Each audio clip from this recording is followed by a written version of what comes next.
سالار محبت سے سوہا کے ہاتھ میں بیش قیمت انگوٹھی پہنا رہا تھا۔ سوہا محبت سے اس انگوٹھی کو دیکھ رہی تھی۔ بہت پیاری ہے، تم سے کم ہو، شرما کر نظر جھکا گئی۔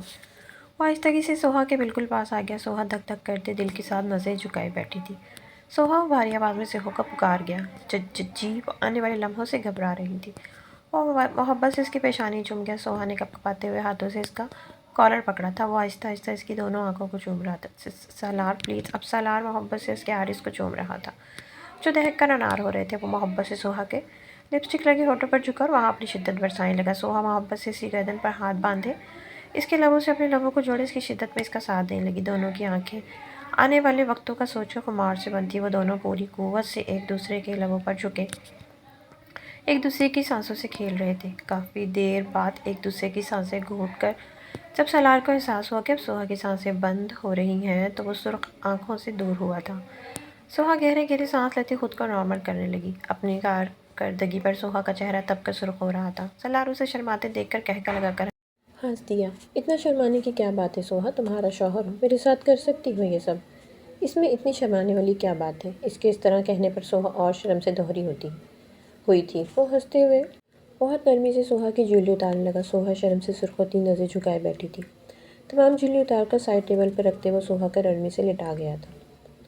خود اس کے اوپر آتے وہ شدت سے سوہا کے لبوں پر جھکا تھا۔ اس کے لبوں کو اپنے لبوں میں دباتے ان پر اپنی شدتیں دکھانے لگا۔ سوہا بھی آنکھیں بند کر کے اس کی شدت اس کا ساتھ دے رہی تھی۔ کافی دیر وہ دونوں شدت سے ایک دوسرے کے لبوں سے لپٹے رہے تھے۔ سالار پیچھے ہوتے اب خمار بھری نظروں سے سوہا کے لبوں کو دیکھ رہا تھا جن کی سرخی وہ مکمل چرا چکا تھا۔ سوہا بھی شرمائی گھبرائی نظروں سے سالار کو تک رہی تھی۔ وہ آہستہ آہستہ اپنی شرٹ کے بٹن کھول رہا تھا۔ سوہا کا دل دھڑک دھڑک کر قیامت کر رہا تھا۔ شرٹ اور سینڈو اتار کر زمین پر پھینکتے وہ اس کی گردن پر پاگلوں کی طرح اپنے لب رکھنے لگا۔ 15 سال بعد اس کی محبت اسے ملی تھی۔ تو میرا سب سے فرما بردار بیٹا ہے۔ ماں کی بات اب تو مان لے، ماں کی خاطر تجھے ماننا پڑے گا شادی کے لیے، اور اگر نہیں مانا تو یقین کر میں تجھ سے پھر بات نہیں کروں گی۔ تو لاکھ میرا فرما بردار بیٹا سہی، مجھے پیارا سہی، مجھے عزیز سہی، مگر اب میں تب تک تجھ سے بات نہیں کروں گی جب تک تجھ سے ناراض رہوں گی، جب تک تو شادی کے لیے ہاں نہیں کرے گا۔ اپنے کہے الفاظ رخسانہ بیگم کو ایک بار پھر سے یاد آئے تھے۔ ان کی اس بات پر سالار کی آنکھوں میں اضطراب پیدا ہوا تھا۔ آخر ایسا بھی کیا تھا جو ان کا بیٹا شادی کے لیے راضی ہی نہیں ہوتا تھا؟ لیکن چاہے جو بھی ہو جائے، اب میں سالار کی شادی کروا کر ہی دم لوں گی، وہ حتمی فیصلہ کرتے ہوئے دوبارہ جھولا جھولنے لگی تھی۔ سالار بے وجہ سڑکوں پر گاڑی دوڑانے لگا۔ آج وہ آفس سے کافی جلدی نکل آیا تھا۔ کسی چیز میں دل ہی نہیں لگ رہا تھا۔ طبیعت عجیب سی بیزار اور بوجھل سی ہو رہی تھی۔ 15 برس کا طویل عرصہ گزر چکا تھا، لیکن آج بھی نہ جانے کیوں سالار کو لگتا تھا کہ وہ ابھی کی بات ہے، مگر خود پہ چڑھایا بے حسی اور بے نیازی کا خول چیخ رہا تھا، اسے بری طرح مجبور کر رہا تھا کہ وہ جائے۔ اس کی خیر خبر تو لے چلو ایک بار، چلو اس کی خبر تو لوں، نہ جانے کس حال میں ہے، کہاں پر ہے۔ وقت نے نہ جانے اس پر کیا کیا تبدیل کیا ہوگا۔ وہ بھی آج تک اس تھوڑے سے عرصے کی محبت پر قید ہے یا پھر وہ آزاد ہو گئی ہے۔ اس نے گھر جانے کا ارادہ ترک کیا، اور کیوں مانتا دل؟ بھلا دل کی یہ تھا ہی کیا؟ 15 سال پہلے دل کی ہی تو مانی تھی، اور کیا کس حال میں ہے، کہاں پر ہے۔ وقت نے نہ جانے اس پر کیا کیا تبدیل کیا ہوگا۔ وہ بھی آج تک اس تھوڑے سے عرصے کی محبت پر قید ہے یا پھر وہ آزاد ہو گئی۔ اس نے گھر جانے کا ارادہ ترک کیا، وہ کیوں مانتا بھلا دل کی یہ تھا ہی کیا؟ 15 سال پہلے دل کی ہی تو مانی تھی، اور کیا ملا تھا اسے؟ ذلت، اس کے وقار کی، اس کے عزت نفس کی دھجیاں اڑائی گئی تھیں۔ نہ جانے کتنا وقت وہ اس مجسمے میں الجھا رہا، اس معاملے میں الجھا رہا کہ واقعی بد کردار تھا کہ محبت واقعی میں اس کے لیے جرم ثابت ہوئی تھی۔ اس پر گھٹیا ہونے کا الزام لگا تھا۔ پرانی باتوں کو یاد کرتے سالار کی آنکھیں شدت سے بھیگی تھیں۔ دل کی نرم زمین پر پھوٹتے سچے جذبوں کو چند تلخ باتوں نے جیسے آگ لگا دی تھی۔ گزرتے وقت نے دل میں جلی آگ تو بجھا دی تھی، مگر وہ جذبے آج بھی کہیں اس کے اندر سلگ رہے تھے۔ آج بے اختیار ہی اس نے دل کی بات سنتے ہوئے تمام مزاحمتی اختیار پھینک دیے تھے اور سب کچھ بھلائی سی راہ کی طرف گامزن تھا۔ 15 سال بعد لوٹا تھا وہ ان راہوں کی طرف، وہی کچی پکی سڑکیں، وہی بڑی بڑی گلیاں، سب کچھ تو وہی تھا، مگر تبدیلی آ چکی تھی۔ وہ گھر بھی اسی جگہ تھا، مگر کچھ تبدیلی لیے ہوئے۔ اس نے درزیدہ نظروں سے اس گھر کی طرف دیکھا۔ سالار نے گاڑی کا دروازہ کھولا اور باہر نکل آیا۔ نہ تو اس کے دل میں کوئی فتور تھا اور نہ ہی اس کی سوچ میں کوئی کھوٹ، مگر پھر بھی نہ جانے کیوں اس گھر کی طرف اٹھتے اس کے قدم کپکپا رہے تھے۔ دیوار میں لگی پتھر کی تختی پر مکینوں کا نام بدلا ہوا تھا۔ اسی وقت ایک بزرگ عورت اس کے پاس آ کر رکی تھی۔ بیٹا کون ہو تم اور یہاں کیا کر رہے ہو؟ جی یہاں مراد صاحب کی فیملی رہتی تھی نا؟ ہاں بیٹا رہتے تو تھے، مگر آج سے 10 سال پہلے وہ یہاں سے چلے گئے تھے۔ تب یہ گھر میرے بچوں نے خرید لیا تھا، کیا تم ان کے کوئی جاننے والے ہو؟ جی، میں دراصل ان کے دور کا رشتہ دار ہوں۔ آپ کو علم ہے کہ وہ لوگ کہاں شفٹ ہوئے ہیں؟ اس نے کمزور سی آواز میں پوچھا۔ نہیں، ہمیں تو نہیں معلوم۔ بوڑھی اماں نے نفی میں سر ہلایا۔ سالار کو مزید کوئی سوال بیکار لگا۔ بہت شکریہ بڑی اماں، میں چلتا ہوں۔ سالار نے زبردستی مسکراتے ہوئے ان کا شکریہ ادا کیا اور پلٹ گیا۔ وہ بوڑھی اماں چند ثانیے اسے دیکھتے ہوئے اندر داخل ہو گئیں۔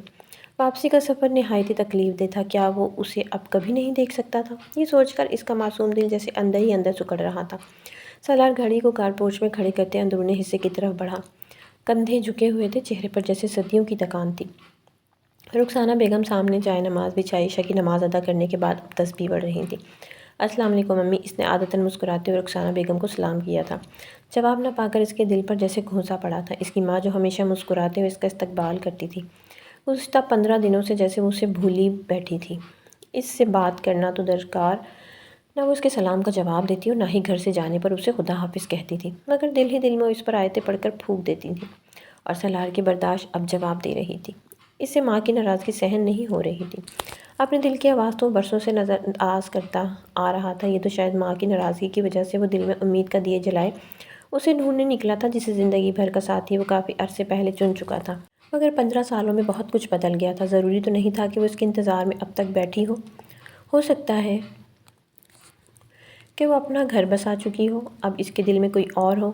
وہ کس امید پر اس کا انتظار کرتی، وہ بھی تو اپنی جگہ ٹھیک تھی۔ وہ کچھ سوچ کر فیصلہ کرتے ہوئے ماں کے قدموں میں بیٹھا تھا۔ امی جان، مجھے معاف کر دیں، اتنے دن ستایا آپ کو۔ میں اب شادی کے لیے تیار ہوں، جس سے چاہے اس سے میری شادی کر دیں، وہ اپنی بہو گھر لے آئیں۔ اس نے لہجے کو حد درجے خوشگوار بناتے ہوئے کہا۔ سچ تو کہہ رہا ہے نا سالار؟ وہ یقین دہانی کرتے ہوئے اسے دوبارہ پوچھنے لگی۔ ہاں اماں، سچ کہہ رہا ہوں، میں راضی ہوں۔ وہ نیچے دیکھتے ہوئے مسکراتے ہوئے بولا۔ تو نے ماں کی ناراضگی کو دور کرنے کے لیے ہاں کی ہے نا؟ سالار، اب تو دیکھو میری زندگی سنور جائے گی، ایسی حسین بہو لے کر آؤں گی کہ تیری دنیا سج جائے گی۔ وہ مسکراتے ہوئے سالار کا ماتھا چوم گئی۔ سالار بظاہر تو مسکرا رہا تھا، مگر وہی جانتا تھا کہ اندر دل میں نہ جانے کیسے کیسے سیلاب اٹھ رہے تھے، مگر وہ رخسانہ بیگم کو پریشان نہیں کرنا چاہ رہا تھا، سو ان کی باتوں کا مسکرا کر جواب دینے لگا۔ اماں، مجھے پڑھائی نہیں کرنی ہے، اتنی بڑی بڑی کتابیں پڑھ کر بھلا میں کیا کروں گا؟ یہ میرا دماغ کھا جائیں گے اور مجھے کون سا کہیں کام کرنا ہے۔ میری تو بس اتنی سی خواہش ہے کہ میری جلد از جلد کہیں شادی ہو جائے۔ شادی کر کے میں مکمل ایک پیور ہاؤس وائف بنوں گی۔ ہاؤس وائف بننے کے لیے تو بس نارمل ایف اے بھی کافی ہے۔ تو پھر آپ لوگ کیوں میرے پیچھے پڑ گئے ہیں کہ میں پڑھوں؟ مجھے نہیں پڑھنا۔ جتنے پیسے آپ لوگ میری پڑھائی پر ضائع کرنا چاہ رہے ہیں نا، اسی سے میرے جہیز کا سامان لے آئیں اور میرا گھر بسا دیں۔ نہ بہترین آئیڈیا ہے؟ وہ فر زبان چلاتی نورین بیگم سے بولی۔ کچن میں کھانا بناتی اماں نے کافی تحمل سے اس کی بات سنی۔ اس کی بات مکمل ہونے پر وہ ذرا سی جھکی اور چارپائی کے نیچے سے چپل اٹھائی اور کھینچ کے ماری۔ چپل ٹھیک نشانے پر لگی، وہ کرہ کر رہ گئی۔ سوہا نے استفہامیہ نظروں سے نورین بیگم کو دیکھا۔ اماں، ایسی بھی کون سی بری بات کر دی میں نے؟ بلا وجہ ہی تم غصہ کرتی رہتی ہو۔ اس کی تینوں بہنیں صحن میں بیٹھی اس پر ہنسنے لگی۔ میری بات سن سوہا، تیرے خاندان میں نا ویسے بھی کم جاہل نہیں ہے جو تو بھی ان کی صف میں شامل ہونا چاہ رہی ہے۔ تیرے خاندان والے تو ویسے بھی لڑکیوں کی زیادہ تعلیم کے خلاف ہیں۔ ان کا بس نہ چلے کہ چھٹی پڑھا کر لوگ لڑکیوں کو گھر بٹھا لیں۔ لو جی، ہو گئی پڑھائی، بیاہ دیتے ہیں اس کو۔ اسی چھوٹی عمر میں شکر کر کہ تیرا باپ کی سوچ ایسی نہیں ہے۔ وہ بھی میں نے کیسے اس کی سوچ بدلی ہے میں ہی جانتی ہوں۔ اور تیرے چاچے کی بیٹی سیرا تیری ہی تو عمر کی ہے، اس کی گود میں تو اب 2 بچے ہیں۔ شادی کوئی گڈے گڑیا کا کھیل نہیں ہے، یہ ایک بہت بڑی ذمہ داری ہے۔ اگر اتنا ہی دل ہو رہا ہے تم لوگوں کا شادی کا، تو میری بات کان کھول کر سن لو۔ سب کے سب 16 جماعتیں پڑھا کر تم دونوں کی شادی کروں گی، اس سے پہلے نہیں کروں گی۔ بھائی تم لوگوں کا کوئی ہے نہیں، باپ کا سایہ تو جانے کب تک تم لوگوں کے اوپر رہے گا۔ کل کو اگر کوئی مشکل وقت پڑا تو کم از کم تم لوگ اپنا تو کر لو گی، اس لیے چاہے جو کچھ بھی ہو جائے پڑھائی تو تم سب کو ہی کرنی پڑے گی۔ اس سے پہلے میں کسی کی شادی نہیں کراؤں گی، اس لیے دل لگا کر پڑھائی کرو۔ نورین بیگم حتمی انداز میں کہتی اٹھ کھڑی ہوئی تھیں۔ سوہا آڑے ٹیڑھے منہ بناتی اپنی بہنوں کے پاس چل دی۔ ہائے اللہ، آپ بھی کتنا شوق ہے نا تمہیں دلہن بننے کا، لیکن آثار دور دور تک نظر نہیں آ رہے۔ ہیرا آہستہ آواز میں بولی۔ چل ہٹ پرے، زیادہ باتیں مت کر، تو دیکھ لیو، سب سے پہلی شادی تو میری ہی ہوگی۔ ہاں کہتی تو تم ٹھیک ہو، سب سے بڑی ہو تو سب سے پہلے شادی تمہاری ہی ہوگی، اس سے چھوٹی نادیہ مسکراتے ہوئے بولی۔ وہ بھی مسکرا دی۔ یا اللہ، کتنی بے شرم لڑکیاں میں نے پیدا کر دی ہیں، کیسے منہ پھاڑ پھاڑ کر اپنی ہی شادی کا بول رہی ہیں، یہ تو ذلیل کروا دیں گی۔ اسی اثنا میں باہر بیل کی آواز ہوئی۔ اٹھ سوہا، جا کر دروازے پہ دیکھ کون ہے۔ اماں ہیرا کو بولو نا، میں کہتی ہوں اٹھ جا سوہا، ورنہ مار لگاؤں گی۔ اچھا جا رہی ہوں، فوراً مارنے آتی ہو تم تو ہو وہ دو دو سیڑھیاں پھلانگ کر نیچے اتری اور چھٹ پٹ دروازہ کھول دیا۔ السلام علیکم ابا، کیسے ہیں؟ ہادی صاحب کو سامنے دیکھتی ہوئے مسکراتے ہوئے ان کا حال چال لینے لگی۔ میں ٹھیک ہوں، دروازے سے اندر داخل ہوئے۔ ان کے پیچھے سالار کو دیکھ کر وہ جھجک کر پیچھے ہوئی تھی۔ سوہا کو نہ جانے کیوں سالار کی آنکھوں میں اپنی نرم گرم جذبات نظر آتے تھے۔ سالار سوہا کی منہ بولی پھوپھی کا بیٹا تھا جو کام کے سلسلے میں ان کے گھر رہنے آیا ہوا تھا۔ پہلے دن سے وہ سوہا کو پسندیدہ نظروں سے دیکھتا تھا، لیکن آہستہ آہستہ اس کی باتیں سنتے ہوئے، اس کی شخصیت کو جانتے ہوئے سوہا اس کے دل میں اتر گئی تھی۔ اس کی بچوں جیسی باتیں سن کر سالار کے دل میں نئے نئے جذبے بننے لگے تھے، لیکن سالار نے ابھی تک سوہا کو کچھ نہیں بتایا تھا، مگر نظر تو سب کہہ دیتی ہے نا، اسی لیے سوہا اس سے جھجکتی تھی، اس کی نظروں میں دیکھنے سے گھبراتی تھی، اور سالار کو اس کی تمام حرکتیں بے حد بھاتی تھیں۔ وہ واقعی اس کا دیوانہ ہوتا چلا گیا تھا۔ ہادی صاحب اور نورین بیگم کی 4 بیٹیاں تھیں، سوہا، ہیرا، نادیہ اور فریشہ۔ نورین بیگم خاصی عقل مند ثابت ہوئی تھیں، جن کی وجہ سے ان کا گھرانہ کافی خوشحال چل رہا تھا۔ ہادی صاحب کا اپنا گاڑیوں کا شو روم تھا، گھر میں پیسے کی ریل پیل تھی، انہیں کسی چیز کی کوئی کمی نہیں تھی۔ اوپر نیچے ان کا گھر کافی بڑا اور کشادہ بنا ہوا تھا۔ سالار ہادی صاحب کی منہ بولی بہن کا بیٹا تھا، وہ کسی کام کے سلسلے میں لاہور سے کراچی ان کے گھر رہنے آیا تھا۔ کافی اچھا لڑکا تھا، بہت سے ایسے کام جنہیں باہر سے بلوا کر کرنا پڑے وہ سالار بنا کہے کر دیا کرتا تھا۔ کبھی کبھار ان کے گھر کا راشن وغیرہ بھی وہی لا کر دیا کرتا تھا۔ وہ ایک نیک اور نہایت خوبرو لڑکا تھا، اونچا لمبا قد، سفیدی مائل رنگت، گہرے گھنے بال، گلابی بھیجے ہوئے لب، ہلکی ہلکی داڑھی اور بھوری آنکھیں۔ وہ واقعی ایک پرکشش لڑکا تھا۔ ہر 1 مہینے کے بعد وہ لاہور اپنے گھر چکر لگاتا تھا کہ سب سے مل جائے۔ اسے آہستہ آہستہ ان گھر والوں سے انسیت ہونے لگی تھی، پھر آہستہ آہستہ اسی انسیت کی رنگت میں محبت کے رنگ شامل ہونے لگے۔ وہ محبت جو چپکے سے سوہا کے لیے اس کے دل میں آ بسی تھی، مگر حالات محبت سے کافی مختلف تھے۔ اس روز پیر کا دن تھا، طبیعت خراب ہونے کی وجہ سے وہ اس دن کام پر نہیں گیا تھا۔ ابھی وہ منہ دھو کر ہی بیٹھا تھا کہ اسے اوپر سے کسی کی سیڑھیاں اترنے کی آواز آئی۔ اس نے حیرت سے نظر اٹھا کر اوپر دیکھا، سوہا کو دیکھ کر اسی نظر اسی پر ٹھہر گئی تھی۔ وہ سالار بھائی، آپ مجھے کالج چھوڑ دیں گے؟ وہ نظریں نیچے کیے سالار سے پوچھ رہی تھی۔ اس کے بھائی کہنے پر وہ ہوش میں آیا تھا۔ اس نے حیرت سے اوپر سے نیچے تک سوہا کو دیکھا تھا۔ مہرون گھیر دار فراک جو اس کے پیروں تک آئی تھی، ڈارک مہرون سینڈل میں پیروں میں پہنے، اپنے لمبے گھنے بالوں کو کمر پر کھلا چھوڑے، گلابی لبوں پر مہرون کلر کا لپ گلوس لگائے، اپنی گہری نیلی آنکھوں پر کاجل لگائے، وہ آسمان سے اتری ہوئی کوئی حور لگ رہی تھی۔ میرون کلر کی فراک اس کی سرخ سفید رنگت پر بہت جچ رہی تھی۔ تم اتنا تیار ہو کر کالج جا رہی ہو؟ وہ اسے اوپر سے نیچے دیکھتا ہوا بولا۔ وہ اصل میں آج ہمارے کالج میں فنکشن ہے تو سب کو تیار ہو کر جانا تھا، اس لیے میں بھی تیار ہوگی، ورنہ میں تو ویسے ہی سادی جاتی ہوں۔ سوہا فٹافٹ سالار کو صفائی دیتی ہوئی بولی۔ اس کی بات سالار کے دل میں فوار بن کر برسی تھی۔ وہ اسی حلیے میں سیدھا سالار کے دل میں اتر رہی تھی۔ اس کی نظر چاہ کر بھی سوہا سے نہیں ہٹ رہی تھی۔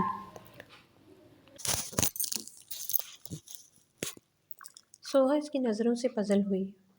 وہ اصل میں آج میری وین نہیں آئی تو اماں نے مجھے کہا کہ آپ کو بول دوں کہ آپ مجھے چھوڑ بھی آئیں اور لے بھی آئیں۔ ٹھیک ہے، میں تمہیں چھوڑ بھی دیتا ہوں اور لینے بھی آ جاؤں گا۔ وہ مسکراتا ہوا گاڑی کی چابی اٹھاتا باہر نکلا تھا۔ پیچھے وہ اپنی دھڑکنوں کا معمول پہ لاتی باہر بھاگی تھی۔ وہ نہایت ہلکی ڈرائیونگ کر رہا تھا۔ سوہا سمجھی نہ سمجھی سے اسے دیکھ رہی تھی، جس کی نظر سوہا پر سے ہٹ ہی نہیں رہی تھی۔ سوہا نے میرون کلر کی کامدار فراک پہن رکھی تھی، ایک ہاتھ میں میرون کلر کا نازک سا بریسلٹ پہن رکھا تھا، آنکھوں میں کاجل کی گہری لکیر لگائے وہ اس وقت انتہائی پرکشش لگ رہی تھی۔ ہائی ہیل میں اس کے گورے گلابی پاؤں اور بھی دلکش لگ رہے تھے۔ آپ اتنی ہلکی رفتار سے کیوں مجھے لے کر جا رہے ہیں؟ ایسے تو میں لیٹ ہو جاؤں گی، مجھے تم سے کچھ کہنا ہے سوہا۔ جی بولے، میں سن رہی ہوں۔ تم جانتی ہو نا سوہا کہ میں تمہیں پسند کرتا ہوں۔ سالار کا سوال سوہا کے لیے بالکل غیر متوقع تھا۔ سوہا کے دل میں جیسے دھڑکنوں نے شور مچایا تھا، زبان جیسے تالوں سے چپک گئی تھی۔ کافی دیر تک وہ سالار کو کوئی جواب موصول نہیں ہوا۔ اچھا چھوڑو، یہ بتاؤ کہ میں تمہیں کیسا لگتا ہوں؟ اب وہ اسی سوال کو دوسرے انداز میں اس سے پوچھنے لگا۔ وہ اس کی کیفیت جیسے سمجھ رہا تھا، جو اس کی نظروں سے پہلے ہی سب دیکھ چکی تھی، خود کو نارمل کرنے لگی۔ اچھے لگتے ہیں، اچھے ہیں آپ۔ اگلے ہی لمحے وہ انگلیاں مروڑتے ہوئے سالار کو اس کی بات کا جواب دے گئی۔ صرف اچھا لگتا ہوں؟ مسکراتے ہوئے پھر سوہا سے پوچھ رہا تھا۔ جی آپ بہت اچھے ہیں، گھر کے اچھے خاصے کام کر دیتے ہیں، اماں ابا کی اتنی مدد بھی کر دیتے ہیں، ہم سبھی آپ کی بہت تعریف کرتے ہیں، آپ سب کو ہی بہت اچھے لگتے ہیں۔ وہ انگلیاں مروڑتے معصومیت سے جواب دے گئی، جو سالار کی سوچ کے بالکل غیر متوقع تھا۔ اس نے اچانک ہی گاڑی کی رفتار بڑھائی تھی۔ سوہا اس کا پھولا ہوا منہ دیکھ کر سیٹ سے لگ کر بیٹھ گئی تھی۔ وہ اسے کالج ڈراپ کرتا زن سے اپنی گاڑی بھگا کر لے گیا تھا۔ میری بات سنو سوہا جی، سالار بھائی، وہ سوالیہ نظروں سے اسے دیکھتے ہوئے بولی۔ ایک تو یہ تم مجھے بھائی مت بولا کرو، میرے تمام جذبوں کا بیڑا غرق کر دیتی ہو۔ یہ بھائی لفظ لگا کر میں تمہیں کہیں سے بھائی لگتا ہوں؟ وہ اسے گھورتے ہوئے بولا۔ تو وہ پھر کیا بولوں؟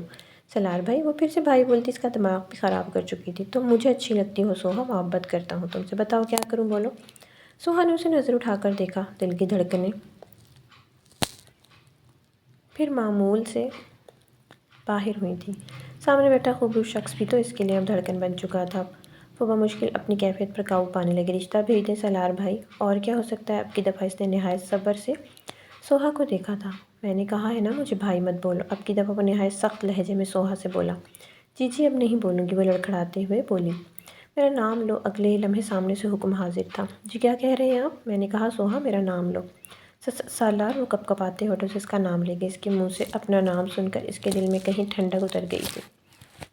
پھر سے لو سوہا سالار۔ اب کی دفعہ وہ اپنے آپ پر قابو پاتے نہایت ہموار رکی تھی۔ میں تم سے لہجے میں اس کا نام لے گئی تھی۔ میں تم سے بہت محبت کرتا ہوں سوہا، تمہارے بغیر نہیں جی سکتی۔ یہ سب سننے کے بعد جب بھی مجھے اندازہ ہو گیا کہ تم بھی مجھے پسند کرتی ہو، کیا تم میرا انتظار نہیں کر سکتی؟ تم جانتی ہو نا کہ میری بھی 4 بہنیں۔ میں چاہتا ہوں کہ ان کے فرض سے سب دوش ہو جاؤں، پھر اپنی بات چلاؤں، اور میں کچھ بننا بھی چاہتا ہوں تاکہ ہمارے آنے والی زندگی آرام دہ اور سہل ہو۔ آپ ٹھیک کہتے ہیں سالار، میں انتظار کر لوں گی۔ سوہا کی بات سن کر سالار کے لبوں پر مسکراہٹ آن ٹھہری تھی۔ سوہا میری نیت بالکل سچی ہے، میں تمہیں زندگی میں بے حساب خوشیاں دوں گا، لیکن کبھی انتظار کے دوران کسی آزمائش کا سامنا ہو گیا تو تم کیا میرا ساتھ دو گی؟ ہم سب اچھا ہی سوچ رہے ہیں، مگر مستقبل میں جو ہو وہ ہمیں کیا پتہ۔ کیا تم میرا ساتھ دو گی کسی بھی آزمائش میں، یا میرا ساتھ چھوڑ دو گی؟ ہاں سالار، میں آپ کا ساتھ دوں گی۔ وہ اسے جیسے گرین سگنل دے گئی۔ وہ کھل کر مسکرایا تھا۔ رمضان المبارک کا مہینہ شروع ہو چکا تھا۔ سالار کا یہاں پر پہلا رمضان تھا، وہ بھی کافی خوبصورت گزر رہا تھا۔ سالار اور سوہا کے دن میں ہلکی پھلکی بات چیت ہو جاتی۔ اس دن 27واں روزہ تھا۔ دل میں سوہا کے لیے کچھ لینے کا خیال آیا، یہ سوچ کر وہ مارکیٹ کے لیے نکل گیا تھا۔ اس نے وہاں سے سوہا کے لیے گلابی کلر کا ایک کامدار جوڑا خریدا۔ اس کے ساتھ تمام میچنگ جیولری بھی، سینڈل، چوڑیاں، ہیئر کلپس، قرض کی وہ اچھی خاصی چیزیں سوہا کے لیے لے چکا تھا۔ پھر وہ ان تمام چیزوں کو پیک کرواتا گھر کے لیے نکلا تھا۔ وہ مسکراتے ہوئے گھر کے اندر داخل ہوا۔ اس کی شدید خواہش تھی کہ سوہا نیچے آئے، اور وہ اسے سیڑھیوں سے سوہا کے اترنے کی آواز آئی۔ آ گیا آپ؟ کھانا لے کر آؤں آپ کے لیے؟ نہیں، میں کھانا کھا کر آیا ہوں۔ اچھا، وہ کہہ کر پلٹنے لگی۔ میری بات سنو سوہا جی، یہاں آؤ۔ سالار کے کہنے پر وہ قدم چلتی اس کے پاس آ کر رکی تھی۔ وہ یہ میں تمہارے لیے لے کر آیا ہوں۔ وہ کئی شاپنگ بیگ سوہا کی طرف بڑھاتے ہوئے بولا۔ یہ کیا ہے سالار؟ یہ میں تمہارے لیے کچھ چیزیں لے کر آیا تھا، میری طرف سے تمہاری عیدی ہے، رکھ لو۔ شکریہ۔ وہ شرماتے ہوئے اس کا شکریہ ادا کرنے لگی۔ میں یہ اوپر جا کر دیکھ لوں گی، وہ شرمگین مسکراہٹ سے کہتی چیزوں کو اپنی باہوں میں بھرتی اوپر کی طرف بڑھی تھی۔ دل دھڑک دھڑک کر قیامت کر رہا تھا۔ سامنے ہی نورین بیگم نماز پڑھنے میں مشغول تھی۔ اس کا دل جیسے اچھل کر حلق میں آیا تھا۔ اس کے اندر ہمت نہ ہوئی کہ وہ سالار کا دیا ہوا تحفہ یوں دھڑلے سے ماں کے سامنے سے لے کر گزر جاتی، اس لیے وہ انہیں چپکے سے اسٹور روم میں چھپا کر کمرے میں داخل ہوئی تھی۔ وہ سالار کے دیے ہوئے تحفے ابھی نہیں دیکھ سکتی تھی۔ کافی دیر گزر گئی۔ جب اماں نماز کے بعد سونے کے لیے لیٹ گئیں تو وہ چپکے سے اسٹور روم کی طرف بڑھی۔ اس نے چپکے سے اسٹور روم کا دروازہ بند کیا اور شاپر کھول کر بیٹھ گئی۔ کامدار فراک اسے بہت پسند آیا۔ وہ اسے الٹ پلٹ کر چیک کر رہی تھی۔ پھر وہ دوسرے بیگ کھولنے لگی۔ میچنگ جیولری، سینڈل، چوڑیاں، سب کو دیکھ کر اس کی آنکھیں خیرہ ہو رہی تھیں۔ زندگی میں پہلی بار کسی نے اتنی محبت سے اس کے لیے کچھ خریدا تھا۔ وہ کافی دیر تک ان چیزوں کو اپنے سینے سے لگائے روتی رہی۔ یہ سب چیزیں سالار کی محبت اور جذبات کی عکاسی کر رہی تھی۔ وہ واقعی اس کے ساتھ مخلص تھا۔ سچائی اور محبت تو اس کی آنکھوں سے بھی جھلک جاتی تھی۔ اسی اثنا میں اسے باہر سے کسی کے چلنے کی آواز آئی۔ اس کا دل اچھل کر حلق میں آیا۔ وہ فٹافٹ تمام چیزوں کو شاپر میں پیک کرتی انہیں اسٹور روم میں چھپاتی کمرے کی طرف بھاگی گئی تھی۔ سالار اور ان تحائف کا سوچتے ہوئے نہ جانے وہ کب ویسے ہی سو گئی۔ کالج سے لوٹنے کے بعد وہ ظہر کی نماز پڑھ کر ہی اٹھی تھی، تبھی اسے اماں کی پکار سنائی دی۔ آ رہی ہوں اماں جی۔ اماں آپ نے بلایا؟ دروازہ بند کر جا کر وہ نہ سمجھی سی جا کر دروازہ بند کر آ گئی۔ جی اماں، یہ کیا ہے؟ نورین بیگم نے اس کے سامنے نیلا شاپر رکھا۔ یہ اماں کے ہاتھ کیسے لگ سکتا تھا؟ کیا انہوں نے اسے چھپاتے ہوئے دیکھ لیا تھا؟ اس کا ذہن اس سے مختلف سوال کر رہا تھا۔ کیا ہے یہ سب اماں؟ کیا اماں، کس نے دیا ہے تجھے یہ سب؟ وہ اٹھ کر ایک زوردار تھپڑ سوہا کے نازک گال پر مار گئی۔ اس کی آنکھوں میں تیزی سے آنسو جمع ہوئے۔ کب سے چل رہا ہے تیرا چکر اماں؟ پلیز ایسے الفاظ تو میرے لیے استعمال مت کرو، یہ سالار نے دیے ہیں۔ کب سے چل رہا ہے تیرا چکر سوہا؟ سوہا لرز سی گئی۔ شک تو مجھے تیری حرکتوں سے ہو گیا تھا، اور وہ کمبخت شکل سے کتنا معصوم لگتا ہے، تجھے بھڑکا رہا تھا۔ اماں ایسا کچھ نہیں ہے، ہم دونوں سچ میں ایک دوسرے سے محبت کرتے ہیں، اور وقت آنے پر ایک دوسرے سے ہی شادی کریں گے۔ چپ کر بے حیا، یہ تربیت کی ہے میں نے تیری کہ تو ایک غیر لڑکے کے ساتھ عشق معشوقی چلا رہی ہے؟ تجھے ذرا شرم نہیں آئی کہ تو اپنے ماں باپ کی ناک کے نیچے کون سا کھیل کھیل رہی ہے؟ اماں ایسے نہ بولو۔ وہ ان کے پیر پکڑتی پھوٹ پھوٹ کر روتی۔ ہم نے کوئی غلط کام نہیں کیا۔ اے منحوس ماری، تو ہی میری پہلی بیٹی ہے اور اگر تو ہی یہ گل کھلائے گی تو باقیوں پر کیا اثر پڑے گا؟ اماں ہم شادی کریں گے وقت آنے پر۔ پیچھے ہٹ، دیکھ لی تیری محبت، دیکھ لی تیری شادی۔ ارے آج کل کے لڑکے بڑے خراب ہیں، وہ لڑکیوں کو پٹاتے اور ان سے اپنا مطلب پورا کر کے انہیں چھوڑ دیتے ہیں۔ اگر اتنا ہی اچھا ہے تو تیرے لیے رشتہ کیوں نہیں بھیجا اب تک؟ کیوں تیرے سے چھپ چھپ کر مل رہا ہے؟ اور اگر یہ رشتے بھیجے گا بھی تو تیری شادی اس سے نہیں کرواؤں گی۔ میں تیرے آگے ہاتھ جوڑ رہی ہوں سوہا، چھوڑ دے سالار کو۔ تو میری بڑی اولاد ہے، تیرے لیے اچھا یہی ہے کہ تو اپنے نفس کو قابو میں رکھ۔ اماں بول بول کر ہانپ گئی۔ وہ لیٹا ہوا سوہا کے بارے میں سوچ رہا تھا کہ اسی وقت اس کے دروازے پر کھٹکا ہوا۔ آ جائیں اندر جی خالہ، خیریت؟ آپ کو کوئی کام تھا؟ تیری کتنی بہنیں ہیں سالار؟ جی تیری کتنی بہنیں ہیں؟ 4۔ اور سوچ اگر تیری بہنوں کے کوئی چھپ چھپ کر لڑکا ملے، ان سے باتیں کرے، اسے گفٹ دے تو تجھ پر کیا گزرے گی؟ ان کا لہجہ نہایت ہی زہریلا تھا۔ سالار کے دل پر بات ٹھک سے جا کر لگی تھی۔ میں تجھے بڑا شریف سمجھتی تھی سالار، مجھے ایسا لگتا ہے تو بڑا با کردار بچہ ہے، تیرے ساتھ بہت اچھا وقت گزارا ہم نے، مگر اب تو ہماری عزت کو بٹا لگانے کے پیچھے پڑا ہے۔ تو جو کل گھر جائے گا اس کے بعد واپس آنے کی ضرورت نہیں، وہیں رہیو اور اپنے تحفے پکڑ کسی اور کو دے دیو۔ سالار نہ جانے کتنی دیر تک اب بھی اس دروازے کو دیکھ رہا تھا جہاں سے نورین بیگم کو نکلے ہوئے تقریباً 1 گھنٹہ گزر چکا تھا۔ اگلے ہی لمحے وہ ہوش میں آتا اٹھ کھڑا اور اپنی تمام باتیں کہہ کر جا چکی تھی۔ ان کے لفظوں سے وہ اپنی ہی نظروں میں گر چکا تھا۔ تمام رات جیسے اس نے کانٹوں پر کے بستر پر گزاری، ایک لمحے کے لیے بھی وہ سو نہ سکا تھا۔ اپنے تمام سامان کی پیکنگ کرتا، ندامت کے سمندر میں غوطے کھاتا۔ اسے کل یہاں سے جانا تھا، مگر اب وہ یہاں سے جا رہا تھا، اسے جانا تو تھا ہی، اور وہ جتنی جلدی یہاں سے چلا جاتا اس کے لیے اتنا ہی بہتر تھا۔ سیڑھیوں پر آہٹ محسوس ہوئی تو اس نے پلٹ کر دیکھا۔ سوہا بھیگی آنکھوں سے اسے ہی دیکھ رہی تھی۔ اس کی آنکھوں میں کیا کیا نہ تھا، وہ بھی شاید ساری رات جاگتی رہی تھی۔ سالار میں آپ کا انتظار کر سکتی ہوں، بس مجھے ایک بار واپس آنے کا وعدہ دے جاؤ۔ کیا آپ واپس آئیں گے؟ سالار نے آنکھیں اٹھا کر سوہا کو دیکھا۔ لال آنکھیں جیسے انگاروں کے مانند سلگ رہی تھیں، کھلے بالوں میں وہ آج بھی ہمیشہ کی طرح بے حد حسین لگ رہی تھی۔ گلابی ناک رونے کی وجہ سے سرخ ہو رہی تھی، گلابی لب بری طرح کپکپا رہے تھے۔ پلیز سالار، مجھے عہد دے جائیں کہ واپس آئیں گے۔ سالار کئی لمحے اسے دیکھتا رہا، پھر وہ باہر نکل گیا۔ بنا کوئی وعدہ دیے وہاں سے جا چکا تھا۔ باہر سے گاڑی کے جانے کی آواز آئی، زمانے کی تھکن اس کے اندر بس گئی تھی۔ گاڑی کی آواز لمحوں میں اس سے دور ہو گئی، اس کا دل بھی جیسے اس شخص کے ساتھ چلا گیا تھا۔ سوہا نیچے کی طرف بھاگی، بیڈ پر شاپر پڑا دیکھ اس کا دل خون کے آنسو رونے لگا۔ کافی دیر رو چکنے کے بعد اس نے اس شاپر کو محفوظ جگہ پر چھپا دیا۔ اب ان چیزوں سے اماں کی دشمنی نہیں ہو سکتی، جس سے دشمنی تھی وہ تو یہاں سے چلا گیا۔ عید آئی اور گزر گئی، سوہا کو عید محسوس بھی نہ ہوئی۔ اس کی شوخی، شرارت، اس کی معصوم باتیں، جیسے سب سالار کے ساتھ کہیں چلی گئی تھی۔ اتنا بولنے والی سوہا مکمل خاموش ہو گئی۔ نورین بیگم بری طرح کڑتی رہتی اور پوری طرح کوشش کرتی کہ سوہا کچھ تو بولے، مگر سوہا بالکل خاموش رہتی۔ اس کا دل مردہ ہو گیا تھا، کسی چیز میں اس کا دل نہیں لگتا تھا، بس دن بھر کام کرنا، رات بھر روتے رہنا اس کا معمول تھا۔ دوسری طرف سالار بھی اپنے کام کو لے کر سنجیدہ ہو گیا۔ اس کی سنجیدگی، اس کی محنت اور لگن کی وجہ سے بہت جلد اسے پروموشن ملنا شروع ہوئی۔ کر کے حالات بہتر ہوئے تو ایک ایک کر تمام بہنوں کی شادی ہو گئی اور وہ ترقی پاتا گیا، یہاں تک کہ اس نے کراچی میں ایک بڑا فلیٹ لے لیا۔ اماں کو لے کر وہاں شفٹ ہو گیا، مگر اس نے شادی نہیں کی۔ رخسانہ بیگم اس پر زور دیتی رہی کہ وہ شادی کر لے، مگر وہ شادی کے لیے نہ مانا۔ رخسانہ بیگم نے دوبارہ اس کو شادی کا نہیں بولا۔ کافی عرصہ گزر گیا اس کی بہنوں کی شادی کو، پھر اب 7 سال کا عرصہ گزر چکا تھا اور رخسانہ بیگم کو تو جیسے بس ہو چکی تھی۔ اتنا بڑا گھر ان دونوں کے لیے تو نہیں تھا۔ انہوں نے اپنی بہو اور پوتا پوتی دیکھنے کے لیے اس کے لیے وہ سالار سے ضد کرنے لگی۔ کافی ناراضگی کے بعد آج سالار مجبور ہو کر شادی کے لیے راضی ہو چکا تھا، لیکن سوہا آج بھی اس کے دل کے اندر دھڑکتی تھی اور اس کی کچی عمر کی سچی محبت تھی، جو شاید آخری بھی تھی۔ اب وہ شاید ساری عمر کسی دوسری عورت سے محبت نہیں کر سکتا تھا۔ وقت تیزی سے گزر گیا۔ سوہا اب ایک 33 سالہ مشہور فیشن ڈیزائنر بن چکی تھی۔ آج سے 15 سال پیچھے جاؤ تو سالار کے جانے کے بعد اس کی زندگی مکمل خاموشی تھی۔ کسی سے زیادہ بات کرنا مناسب نہیں سمجھتی تھی، رات بھر روتے رہنا، دن بھر اپنے کام میں مصروف رہنا اس کا روز کا معمول بن گیا تھا۔ وقت آگے بڑھتا گیا، اس کی تمام بہنیں ایک ایک کر شادی شدہ ہوتی چلی گئیں، مگر سوہا شادی کے لیے نہ مانی۔ جس لڑکی نے آج تک کسی بات پر کوئی ضد نہیں کی تھی، وہ شادی نہ کرنے پر اڑ گئی۔ نورین بیگم اسے سمجھا کر تھک گئی، مگر سوہا کی ہاں میں نہ بدلی۔ وہ کیسے کسی اور کو اپنا آپ سونپ سکتی تھی جب اس کے دل میں اب تک وہی تھا؟ اس کا دل آج بھی اسی ایک نام کے پیچھے دھڑکتا تھا۔ ان سالوں میں اس کے لیے کافی اچھے گھرانوں سے رشتے بھی آئے، جن کو سوہا نے مڑ کر دیکھنا بھی مناسب نہیں سمجھا۔ اس نے محبت کی تھی اور وہ محبت میں شراکت نہیں کر سکتی تھی۔ آج سے 5 سال پہلے ہادی صاحب بھی کار ایکسیڈنٹ میں چل بسے۔ وقت سوہا کو ایک کامیاب فیشن ڈیزائنر کے طور پر سامنے لایا تھا، جس کے لباس لوگوں میں بہت پسند کیے جاتے تھے۔ وقت کے ساتھ ساتھ نورین بیگم کو اپنی غلطی کا احساس ہونے لگا۔ وہ بھی کیا کرتی، بیٹیوں کی ماں تھی، آہٹ پر بھی ڈر جاتی تھی اور اپنی غلطی کا مداوع کرنا چاہتی تھی۔ وہ کسی اچھی جگہ سوہا کا رشتہ کرنا چاہتی تھی، مگر سوہا شادی کے لیے راضی ہی نہیں ہوتی تھی۔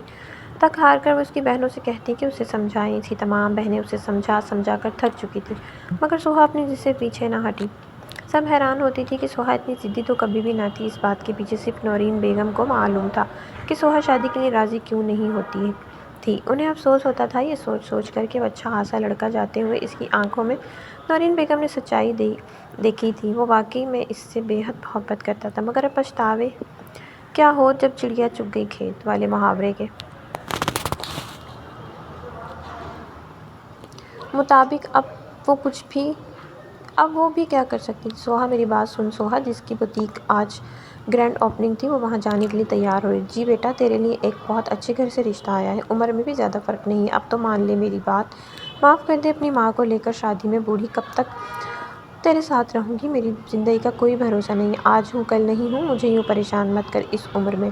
اماں، میں آپ سے کہہ چکی ہوں، میں شادی نہیں کرنا چاہتی، نہ آج کروں گی، نہ کل کروں گی اور نہ کبھی کروں گی۔ شادی کا نام میری لسٹ میں اب کہیں بھی نہیں ہے، اس لیے آپ بھی مجھے مجبور مت کریں اور معافی مت مانگا کریں۔ جو تمہیں کرنا تھا تم نے وہی کیا، تمہاری جگہ کوئی اور بھی ہوتا تو شاید وہ بھی یہی کرتا۔ نورین بیگم سے کہتے ہوئے اپنی بھیگی آنکھیں جھکا گئی تھی۔ کبھی کبھار وہ سوچتی تھی کہ آج بھی وہ اس سے محبت کرتا ہوگا یا اسے بھول گیا ہوگا یا کسی اور کا شوہر بن چکا ہوگا۔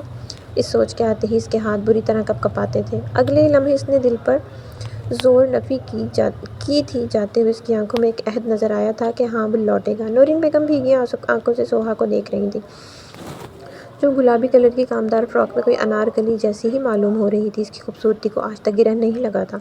وہ شادی کے لیے راضی نہ ہوتی تھی، نورین بیگم اس بات کا ذمہ دار اپنے آپ کو ٹھہراتی تھی۔ کاش سوہا میں سالار کے لیے مان جاتی تو آج تیری زندگی یوں بے رنگ نہ ہوتی۔ سالار جلدی آفس سے نکلا تھا، وہ آج ایک گرینڈ بوتیک اوپننگ میں مدعو تھا۔ اس کا جانا وہاں کافی ضروری تھا۔ اس کے دوست نے کافی زور دیا تھا کہ اسے وہاں لازمی جانا ہے، ورنہ اس کا کوئی موڈ نہیں تھا وہاں جانے کا، لیکن وہ پھر بھی جا رہا تھا۔ وہ گرے کلر کی کوٹ پینٹ میں ملبوس سفید شرٹ میں بے حد خوبرو لگ رہا تھا۔ 35 سال کے ہونے کے باوجود وہ کہیں سے نہیں معلوم ہوتا تھا کہ وہ 35 سال کا ہے۔ سالار ساکت کھڑا اب بھی اسی وجود کو دیکھ رہا تھا۔ اسے اپنی آنکھوں پر یقین نہیں آ رہا تھا کہ کوئی اور نہیں، سوہا تھی، اس کی محبت، اس کی سوہا۔ وہ اگلے لمحے اس کے پاس جانے کے لیے اٹھا۔ اپنی سیٹ سے اٹھتا وہ تیز تیز قدموں سے اسٹیج کی طرف بڑھا۔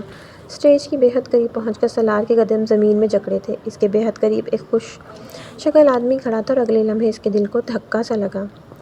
کیا سوہا واقعی کسی اور کی ہو چکی ہے؟ اگلے ہی لمحے اس کا دل بند ہوا تھا۔ اسی اثنا میں سوہا نے بھی مڑ کر سالار کو دیکھا تھا۔ سوہا مکمل فریز ہو چکی تھی۔ اتنے سالوں بعد اسے اپنے سامنے دیکھ کر سوہا کے اتنے پاس کسی اور کو کھڑا دیکھ اس سے برداشت نہیں ہوا تھا۔ اگلے لمحے وہ منہ کے بل زمین پر گرا، منہ سے خون نکل آیا۔ اگلے ہی لمحے وہ ہوش و حواس سے بیگانہ ہوا تھا۔ اسے اپنے بہت پاس سوہا آتی ہوئی نظر آئی تھی۔ سالار! وہ چیخ کر سالار کے پاس آئی تھی، زمین پر گرا، ہوش و حواس سے بیگانہ تھا۔ سالار آنکھیں کھولیں سالار! وہ سالار کا چہرہ اٹھا کر اپنی گود میں رکھ چکی تھی۔ سالار پلیز آنکھیں کھولیں! وہ اس کا چہرہ تھپ تھپاتی پھوٹ پھوٹ کر رو رہی تھی۔ پلیز آنکھیں کھولیں، ایسے مت کریں میرے ساتھ۔ آس پاس کھڑے لوگ سوہا اور سالار کو حیرت سے دیکھ رہے تھے۔ پلیز کوئی ایمبولینس کو بلاؤ۔ اگلے ہی لمحے سوہا چیخ چیخ کر ایمبولینس کا کہنے لگی۔ وہاں کسی بھلے مانوس انسان نے ایمبولینس بلوا دی۔ سوہا اور کچھ لوگ اب سالار کو لے کر ہاسپٹل کی طرف نکلے تھے۔ ٹریٹمنٹ کے بعد سالار کو ہوش آ گیا۔ وہ اب بھی خالی خالی نظروں سے سوہا کو دیکھ رہا تھا، جس نے رو رو کر اپنی حالت بری کر لی تھی۔ ایسا کیوں کرا میرے ساتھ سالار؟ کیوں مجھے چھوڑ کر گئے؟ میں نے کہا تھا نا، ایک عہد تو مجھے دے جاتے، میں ساری عمر آپ کے لیے بیٹھی رہتی۔ تو کیا تم نے شادی کر لی ہے سوہا؟ وہ کپکپاتی ہوئی آواز میں سوہا سے پوچھنے لگا۔ جب میرے دل کے مالک آپ تھے تو میں اپنا جسم کسی اور شخص کو کیسے سونپ سکتی تھی؟ آپ تو چلے گئے تھے، مگر آپ کی آنکھوں میں مجھے ایک عہد دکھا تھا کہ آپ واپس لوٹیں گے، اور اس عہد کو پورا کرتے ہوئے میں آج بھی آپ کے لیے بیٹھی ہوں۔ مجھے یقین تھا سالار کہ آپ ضرور آئیں گے، اور دیکھیں آپ آئے ہیں۔ سالار مسکرایا تھا۔ اب رونے کے دن نہیں ہے سوہا، جدائی ختم ہوئی، اب تمہیں اور مجھے ایک ہونا پڑے گا۔ اس روئے کائنات میں اب تمہیں اور مجھے ایک ہونے سے کوئی نہیں روک سکتا۔ سوہا میرے پاس آ جاؤ۔ سوہا میں واقعی تمہارے بغیر مر جاؤں گا۔ میں سمجھتا تھا کہ تم کسی اور سے شادی کر لو گی تو میں جی جاؤں گا، مگر آج احساس ہوا کہ میں تمہیں کسی اور کے ساتھ برداشت نہیں کر سکتا، اور اگر واقعی آج تم شادی شدہ نکل جاتی تو قسم کھاتا ہوں میں مر جاتا۔ ایسے مت کہیے سالار، آپ ٹھیک کہتے ہیں، اب ہم ایک ہو جانا چاہیے۔ وہ نم آنکھوں سے مسکرائی تھی۔ 15 سال کے بعد آج وہ رات آئی تھی جسے آج سے کئی سالوں پہلے آ جانا چاہیے تھا۔ سوہا بلڈ ریڈ کلر کے لہنگے میں ملبوس تمام 16 سنگھار کی سالار کے کمرے میں محو انتظار تھی۔ وہ بے حد حسین لگ رہی تھی، مانو کہ قوس قزح کے تمام رنگ اس کے چہرے پر کھلے تھے۔ نکاح کے 3 بول کر اسے زمانے کی جیسے تمام خوشیاں مل چکی تھی۔ ابھی وہ یہی سوچ رہی تھی کہ اسی وقت سالار کمرے کے اندر داخل ہوا۔ اس کی نظریں ساکت ہوئی تھیں۔ وائٹ کلر کی شیروانی میں کلا لگائے وہ واقعی بے حد خوبصورت لگ رہا تھا۔ دوسری طرف سالار بھی یک ٹک سوہا کو دیکھنے میں مگن تھا۔ کتنے سال انتظار کیا تھا نا اس وجود کا، آج وہ وجود اس کا تھا۔ اللہ نے اس کی تمام دعاؤں کو قبول کر لیا تھا اور اسے اس کی سوہا دے دی تھی۔ اس کی آنکھیں خوشی سے بار بار بھیگ رہی تھیں۔ سوہا شرماتی ہوئی نظر جھکا گئی۔ اس کی اس ادا پر شمار ہوتے سالار چھوٹے چھوٹے قدم اٹھاتا بیڈ کی طرف بڑھا اور آہستگی سے سوہا کے برابر بیٹھا تھا، جو اب گھبرا کر اپنی انگلیاں مروڑ رہی تھی۔ یہ دیکھتے ہوئے کھل کر مسکرایا تھا۔ آج تک تمہاری سوہا عادت نہیں کہ جب تم شرماتی ہو تم اپنی انگلیاں مروڑتی ہو۔ اسے آج سے کئی سال پہلے کی وہ بات یاد آئی جب اس نے سوہا سے اظہار محبت کیا تھا۔ تب بھی تو سوہا یوں ہی انگلیاں مروڑ رہی تھی۔ سوہا نے حیرت سے اسے دیکھا۔ آپ کو اب تک یاد ہے؟ مجھے وہ سب یاد ہے، سمجھو ان 15 سال کے بعد میں آج کھل کر جیا ہوں۔ ان 15 سالوں کے بعد میں آج خوش ہوا ہوں کیونکہ آج میری زندگی، میری جان میرے ساتھ ہے۔ وہ محبت سے سوہا کے ہاتھ میں بیش قیمت انگوٹھی پہناتے ہوئے بولا۔ سوہا محبت سے اس انگوٹھی کو دیکھ رہی تھی۔ بہت پیاری ہے تم سے کم۔ وہ شرما کر نظر جھکا گئی۔ وہ آہستگی سے سوہا کے بالکل پاس آ گیا۔ سوہا دھک دھک کرتے دل کے ساتھ نظریں جھکائے بیٹھی تھی۔ سوہا، وہ بھاری آواز میں سوہا کا پکار گیا، جو جیو آنے والے لمحوں سے گھبرا رہی تھی۔ وہ محبت سے اس کی پیشانی چوم گیا۔ سوہا نے کپکپاتے ہوئے ہاتھوں سے اس کا کالر کو پکڑا تھا۔ اب وہ آہستہ آہستہ اس کی دونوں آنکھوں کو چوم رہا تھا۔ سالار پلیز۔ اب سالار محبت سے اس کے آئرس کو چوم رہا تھا جو دہک کر انار ہو رہے تھے۔ اور وہ محبت سے سوہا کے لپسٹک لگے ہونٹوں پر جھکا اور وہاں اپنی شدت برسانے لگا۔ سوہا محبت سے اسی گردن پر ہاتھ باندھتے اس کے لبوں سے اپنے لبوں کو جوڑے اس کی شدت میں اس کا ساتھ دینے لگی۔ دونوں کی آنکھیں آنے والے وقتوں کا سوچ کر شدت سے بند تھیں۔ وہ دونوں پوری شدت سے ایک دوسرے کے لبوں پر جھکے ایک دوسرے کی سانسوں سے کھیل رہے تھے۔ کافی دیر بعد ایک دوسرے کی سانسیں گھونٹ کر جب سالار کو احساس ہوا کہ اب سوہا کی سانسیں بند ہو رہی ہیں تو وہ سرخ آنکھوں سے دور ہوا تھا۔ سوہا گہرے گہرے سانس لیتی خود کو نارمل کرنے لگی۔ اپنی کارکردگی پر سوہا کا چہرہ تپ کر سرخ ہو رہا تھا۔ سالار اسے شرماتے دیکھ کر کہکا لگا دیا۔ اتنا شرمانے کی کیا بات ہے سوہا، تمہارا شوہر میرے ساتھ کر سکتی ہو یہ سب، اس میں اتنی شرمانے والی کیا بات ہے؟ اس طرح کہنے پر سوہا اور شرمانے لگی۔ ہنستے ہوئے وہ سوہا کی جولی اتارنے لگا اور شرم سے سرخ ہوتی نظریں جھکائے بیٹھی تھی۔ تمام جولی اتار کر سائڈ ٹیبل پر رکھتے وہ سوہا کو نرمی سے لٹا گیا تھا۔ خود اس کے اوپر آتے وہ شدت سے سوہا کے لبوں پر جھکا تھا، اس کے لبوں کو اپنے لبوں میں دباتے ان پر اپنی شدت دکھانے لگا۔ سوہا بھی آنکھیں بند کیے اس کی شدت میں اس کا ساتھ دے رہی تھی۔ کافی دیر وہ دونوں شدت سے ایک دوسرے کے لبوں سے لپٹے رہے تھے۔ سالار پیچھے ہوتے اب خمار بھری نظروں سے سوہا کے لبوں کو دیکھ رہا تھا جن کی سرخی وہ مکمل چرا چکا تھا۔ سوہا بھی شرمائی گھبرائی نظروں سے سالار کو تک رہی تھی اور آہستہ آہستہ اپنی شرٹ کے بٹن کھول رہا تھا۔ سوہا کا دل دھڑک دھڑک کر قیامت کر رہا تھا۔ شرٹ اور سینڈو اتار کر زمین پر پھینکتے وہ اس کی گردن پر پاگلوں کی طرح اپنے لب رکھنے لگا۔ 15 سال بعد اس کی محبت اسے ملی تھی، اس کی ہو کر ملی تھی۔ اتنی شدت دکھانا تو بنتا تھا۔ وہ اب آہستہ سے اسی گردن پر اپنے دانت کاٹنے لگا۔ اب گردن پر محبت سے لب رکھتے وہ پیچھے ہوا تھا۔ گردن پر اپنی شدت کے نشان دیکھتے سالار کی آنکھیں اور خمار آلود ہوئی تھیں۔ پاگل کر دو گی سوہا مجھے، تم اتنی پیاری ہو، تمہیں اتنا پیارا نہیں ہونا چاہیے تھا۔ اب تمہارا پیارا ہونا تمہارے لیے ہی مشکل لے کر آئے گا۔ وہ مسکراتے ہوئے سوہا کو آنکھ مار گیا۔ سوہا شرم سے دوہری ہوتی تکیہ اپنے منہ پر رکھ گئی۔ 15 سال تڑپایا ہے تم نے سوہا مجھے، تھوڑا بھی نہیں تڑپنا ہوگا۔ وہ معنی خیز انداز میں سوہا کو آنکھ مار گیا۔ تو کیا آپ اکیلے تڑپے ہیں، میں نہیں تڑپی؟ وہ ناراض نظروں سے دیکھتے ہوئے بولی۔ اس کی ناراضگی دیکھتے سالار کہکا لگا کر ہنستے تکیے پر لیٹا تھا۔ اگلے ہی پل سوہا اسے لیٹتے دیکھ منہ بنا کر سائڈ پر ہو گئی۔ اگلے ہی پل وہ اپنی تمام شرم کو سائڈ پر رکھ کے اپنا لہنگا سنبھالتی سالار کے اوپر آ کر بیٹھی تھی۔ سالار اسے اپنے اوپر بیٹھتے دیکھ اب خمار بھری نظروں سے سوہا کو دیکھ رہا تھا۔ اگلے ہی پل سوہا اس کے لبوں پر جھکتی تیزی سے اس کے لبوں کو اپنے لبوں میں دباتی اپنی شدت برسانے لگی۔ سالار بھی اس کے بالوں کو گدی سے پکڑے اس کی شدت میں اس کا ساتھ دے رہا تھا۔ اچھی خاصی ڈیپ کس کر کے سوہا پیچھے ہوئی تھی۔ سالار اسے سرخ نظروں سے دیکھ رہا تھا۔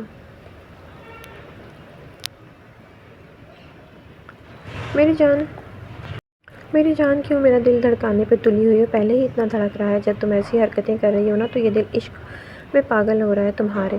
وہ خمار بھرے لہجے میں سوہا سے بولا۔ سوہا اس کو گھورتی اس کے سینے پر جھکتی جگہ جگہ اپنے دانت کاٹنے لگی۔ سالار دانت پر دانت جمائے اپنے سینے پر اس کے دانتوں کو محسوس کر رہا تھا۔ اسے بے حد سکون مل رہا تھا۔ کافی نشان بنا کر سوہا پیچھے ہوئی تھی۔ میری کہی گئی بات کا بدلہ بہت اچھے سے لیا ہے میری شیرنی نے۔ مجھے تو پتہ بھی نہیں تھا میری سوہا اتنی بڑی شیرنی ہے۔ وہ آہستگی سے دوبارہ اس کے تکیے پر لٹاتے اس کے پیشانی کو نرمی سے چوم لیا۔ سوہا نے آنکھیں بند کر کے اس کا لمس محسوس کیا تھا۔ اجازت ہے میری جان، میں آج سے 15 سال پہلے آپ کو اپنا تن من دھن سب سونپ چکی تھی۔ بہت پیار کرتی ہوں سالار آپ سے، نہیں رہ سکتی آپ کے بغیر۔ وہ اس کے اظہار پر کھل کر مسکرایا تھا۔ میں بھی نہیں رہ سکتا اپنی جان کے بغیر۔ اجازت ہے، وہ دھیمے لہجے میں سر ہلا کر اسے اجازت دے گئی تھی۔ وہ گھٹا بن کر اس پر چھایا تھا، ساری رات وہ ٹوٹ کر اس پر برسا تھا۔ دونوں نے اپنے آپ کو پا لیا تھا۔ کئی سالوں کی قربانی دینے کے بعد اس کہانی کا انجام بے حد خوبصورت ہوا تھا۔ سالار مسکراتے اپنی باہوں میں سوئی سوہا کو دیکھ رہا تھا، جسے ابھی تھوڑی دیر پہلے ہی اس نے سونے دیا تھا۔ وہ محبت سے اس کے پیشانی پر لب رکھتا آنکھیں موند گیا تھا۔ آنکھوں پر روشنی پڑنے کے تحت سوہا کی آنکھ کھلی۔ اس نے مسکراتے ہوئے اپنے بے حد قریب لیٹے ہوئے سالار کو دیکھا، جو گہری نیند سو رہا تھا۔ اس کی گہری ہوتی سانسوں سے معلوم ہو رہا تھا وہ کتنی گہری نیند میں ہے۔ سوہا نے محبت سے اس کے بکھرے بال سنوارے تھے، پھر وہ آہستگی سے اٹھتے سالار کی پیشانی چوم گئی۔ محبت سے اس کے سینے پر جھکتے، اپنے دیے ہوئے نشان پر زبان پھیرتے پیچھے ہوتے وہ بیڈ سے اترنے لگی۔ اس سے پہلے کہ وہ بیڈ سے نیچے اترتی، سالار اسے دوبارہ بیڈ پر کھینچ چکا تھا۔ وہ اپنا بیلنس برقرار نہ رکھ پائی اور سیدھا سالار کے اوپر جا کر گری۔ سالار اسے خمار آلود نظروں سے گھور رہا تھا۔ میرا موڈ بنا کر کہاں جانے کا پروگرام ہے میری جان کا؟ کیا آپ اٹھے ہوئے تھے؟ وہ گھبراتے ہوئے اب اس سے پوچھ رہی تھی۔ نہیں میری جان، میں تو سو رہا تھا۔ یہ تمہارے اتنے خوبصورت ہونٹوں کی راحت سے میری آنکھ کھل گئی۔ اس کے بعد جو تم نے کیا وہ مجھے یاد ہے۔ وہ ہنستے ہوئے آنکھ مار گیا۔ وہ اسے گھورتے ہوئے اس کے سینے پہ مکہ مارتی پیچھے ہٹی۔ اچھا اب ہٹیں، باہر چلنا ہے، سب انتظار کر رہے ہیں۔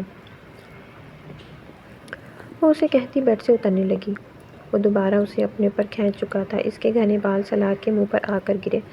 ان کی خوشبو کو محسوس کر اس کی سانسیں بھاری ہوئی تھیں۔ کہا نا میری جان، میرا موڈ ہے، میرا کتنا بھی ٹائم کیوں نہ ہو جائے، ابھی تو میں تمہیں نہیں چھوڑنے والا۔ یہ کہتے ہوئے اس کے گلابی لبوں کو اپنے لبوں میں جکڑ گیا۔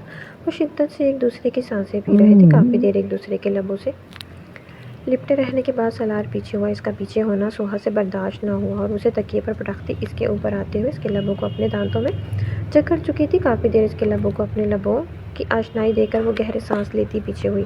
سالار اسے مسکراتی نظروں سے گھور رہا تھا۔ چلے اب؟ سوہا نے اس سے پوچھا۔ اس کی بات سنتا سالار اسے تکیے پر پٹکتا خود اس کے اوپر آیا تھا۔ پہلے ہی کہا تھا میری جان، میرا موڈ ہے، میں تمہیں ابھی تو جانے نہیں دوں گا، اور یہ سب کر کے تم اور میرے جذبوں میں آگ لگا چکے ہو۔ وہ بھاری آواز میں سوہا سے بولتے اس کی گردن پر جھکتا دیکھتے ہوئے لب رکھنے لگا۔ سوہا نے اس کی پشت پر اپنے ناخن کھبوئے۔ وہ پاگلوں کی طرح اس کی گردن پر جھکتا ہر جگہ اپنا لمس رکھ رہا تھا۔ سوہا گہرے گہرے سانس لیتی، اس کے بال مٹھیوں میں جکڑتے، اس کا چہرہ اوپر کرتے، اپنے لب اس کے لبوں میں دباتے اس کی سانسیں پینے لگی۔ وہ دونوں پاگلوں کی طرح ایک دوسرے کے لبوں سے الجھے ایک دوسرے کی سانسیں پی رہے تھے۔ سوہا کی سانس رکتے دیکھ سالار پیچھے ہوا اور گہرے گہرے سانس لیتی سرخ نظروں سے سالار کو گھور رہی تھی۔ اگلے ہی لمحے سوہا اپنی سانسیں درست کرتی ہوئی اٹھی اور سالار کے شرٹ کے بٹن کھولنے لگی۔ سالار گہری سرخ نظروں سے دیکھ رہا تھا۔ یہ لڑکی اس کے جذبوں میں آگ لگاتی جا رہی تھی۔ اس کی شرٹ اتار کر زمین پر پھینکتے وہ اس کی سینڈو اتار رہی تھی۔